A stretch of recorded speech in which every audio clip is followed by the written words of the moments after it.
নিয়ামতপুরে ব্যবসায়ী সংগঠনের তরফে কম্বল বিতরণ। প্রত্যেক বছরের মতো এবছরও আসানসোলের কুলটি এলাকার নিয়ামতপুরের ব্যবসায়ী সংগঠন নিয়ামতপুর চেম্বার অফ কমার্সের উদ্যোগে আজ সকালে এলাকার গরিব দুস্থ এবং স্থানীয়দের মধ্যে কম্বল বিতরণ করা হয়, যেখানে প্রধান অতিথি রূপে উপস্থিত ছিলেন কুলটি থানা নিয়ামতপুর ফাঁড়ির ভারপ্রাপ্ত আধিকারিক অখিল মুখার্জি, কুলটি টাউন একের তৃণমূল কংগ্রেসের সভাপতি বাদুল প্রতিদ্বন্দ্বী তৃণমূলের নেতা বাচ্চু রায়, স্থানীয় কাউন্সিলর জাকির হোসেন সহ অনেকে এ বিষয়ে Niamatpur chamber of commerce secretary Gobinda Singh জানিয়েছেন, প্রত্যেক বছর তারা নানান ধরনের সমাজসেবামূলক কাজ করে থাকেন। সেই মতো আজকে এলাকার ৩০০ জনকে কম্বল বিতরণ করা হলো।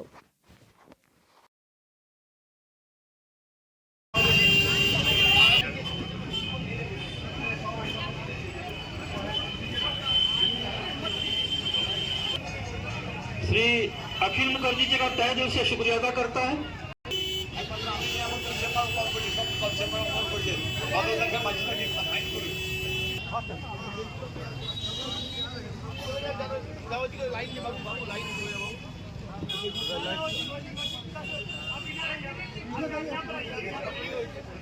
श्री दिनेश पिलानी वाला जी सहयोग कर रहे हैं, उनका तहे दिल से शुक्रिया। बहुत आराम बादल पतंडी जी का धन्यवाद। अब मैं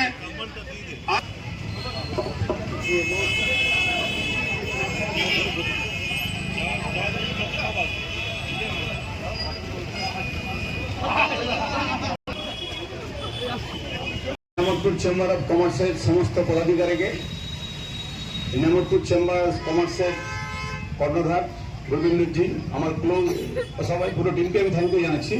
উনি আমার খুব ক্লোজ ফ্রেন্ড। ওরা দীর্ঘদিন থেকে এই ধরনের সামাজিক কাজকর্মের সঙ্গে যুক্ত আছেন। আমার তো টোটাল এই আগের টান এবং এখনকার টান মিলে অ্যাটেন্ড করলাম। আমি ধন্যবাদ জানাই মঞ্চে যারা আমার সঙ্গে বসে আছেন, সকলেই আমার পরিচিত, অনেকেই আমার সিনিয়র আছেন, আমার বন্ধু স্থানীয় আছেন। আমি আন্তরিক ধন্যবাদ জানাই যারা সামনে বসেছেন মা বোনেরা। আমি এই ধরনের যে অনুষ্ঠান, মানুষকে সাহায্যের জন্য হাত বাড়িয়ে দেওয়া, এই অনুষ্ঠানগুলো আরও যারা আছেন তারাও করুন। তাতে যদি আমাদের কোনো সহযোগিতা লাগে, আমরা আন্তরিকভাবে আপনাদের সঙ্গে হাতে হাত মিলিয়ে কাজ করব। আমি সবাইকে ধন্যবাদ জানিয়ে নিয়ামতপুর চেম্বার অফ কমার্সের সমস্ত সদস্যবৃন্দকে ধন্যবাদ জানিয়ে শেষ করছি। কম্বল বিতরণ হয় নিয়ামতপুর চেম্বার অফ কমার্স তরফ থেকে। আমাদের যে ডোনাররা আছেন ওনারা সবারা যোগে আমরা এই কার্যক্রমটা প্রতি বছর করি।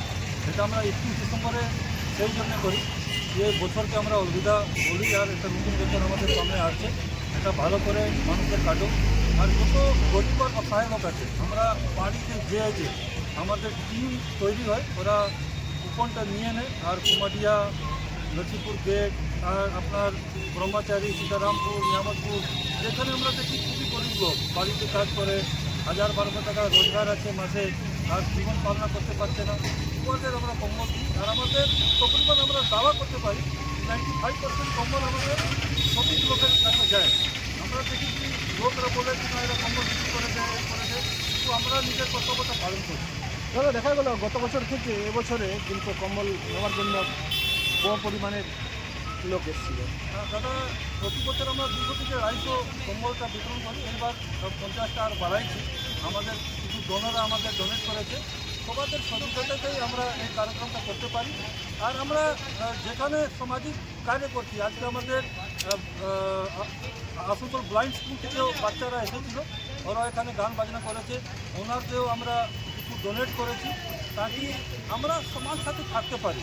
তাছাড়া আপনারা কি বছরে সামাজিক আরও এরকম কোনো কাজকর্ম করে থাকেন? সামাজিক কাজ আমাদের প্রতি বছর চলতেই থাকে।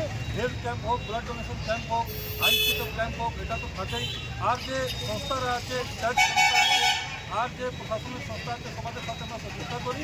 আর ব্যাপারীদের জন্য আমরা লড়ি, দোকানে চুরি হয়, সেখানে আর কিছু হয়, আমরা সব সময় দাঁড়িয়ে থাকি। আমাদের ট্রেড লাইসেন্স ক্যাম্প হোক, হোল্ডিং ট্যাক্স ক্যাম্প হোক, ওটাও আমরা করি। দরকার পড়লে যখন ট্রেড লাইসেন্স ফিসটা বাড়ে, তখন আমরা লড়াইও লড়ি। আমাদের বিভিন্ন কার্যক্রমটা আমাদের চেম্বার অফ কমার্সের সব যত টিম আছে, আমাদের কপিল সাধা আছেন, আমাদের অশোক সিং আছেন, আমাদের কবলু শর্মা আছেন, নারায়ণ ঠাকুর আছেন, লাল বাবু বর্মন আছে, যত টিম আছে সবার নাম আমি নিতে পারি না, কিন্তু পুরো টিমভাবে আমরা কাজ করি। আপনার পরিচয়? গুরবিন্দর সিং, সচিব, নিয়ামতপুর চেম্বার অফ কমার্স।